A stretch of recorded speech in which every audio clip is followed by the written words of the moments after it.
खालीलपैकी कोणत्या संख्येला 12 ने निशेष भाग जातो? काय? खालीलपैकी कोणत्या संख्येला 12 ने निशेष भाग जातो? मग 12 ची कसोटी तयार कशी करायची? काय? 12 ची कसोटी तुम्ही तयार कशी करायची? 12 ची कसोटी तयार करायची 4 गुणेला 3. काय करायची? 4 गुणेला 3. म्हणजेच काय, त्या संख्येला 3 ने पण भाग झाला पाहिजे आणि 4 ने सुद्धा भाग जायला पाहिजे. बरोबर?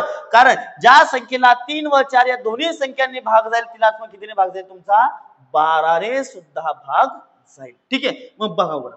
सर्वात आधी चेक करायचं तर 4, कारण तुम्हाला माहिती शेवटच्या 2 अंकांना जर 4 ने पूर्ण भाग गेला तर त्या संख्येला सुद्धा पूर्ण 4 ने भाग जातो. मग 51 ला 4 ने भाग जातो का? नाही, तुम्हाला चांगल्या प्रकारेच माहिती आहे. ठीक आहे, त्याच्यानंतर 22 ला जातो का रे?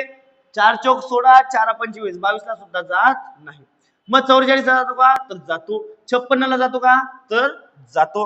मग उरले आपल्याकडे कोण? 3. 2 ऑप्शन तर इथेच आपले कट होऊन गेले. आता उरले किती? 3. 3 काय म्हणतात? जर आमच्या अंकांच्या बेरजेला 3 ने पूर्ण भाग गेला तर आमच्या संख्येला सुद्धा 3 पूर्ण भाग जाईल.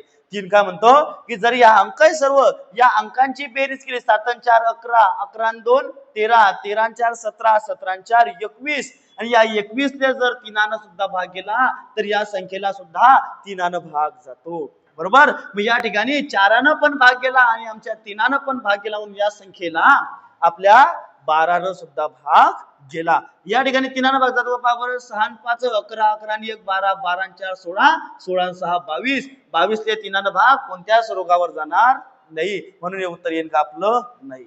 समजलं? ठीक आहे.